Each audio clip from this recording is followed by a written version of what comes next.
পাকিস্তান আফগানিস্তান সীমান্তে ব্যাপক সংঘর্ষের জেরে চরমে পৌঁছেছে উত্তেজনা। আফগান পররাষ্ট্রমন্ত্রীর ভারত সফরের মধ্যে পাল্টাপাল্টি হামলা চালিয়েছে পাকিস্তানি সেনা ও তালেবান যোদ্ধারা।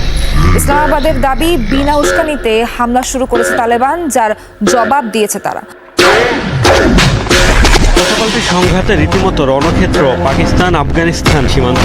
শনিবার রাতভর ব্যাপক গোলাগুলি হয়েছে পাকিস্তানি সেনা ও তালেবান যোদ্ধাদের মধ্যে।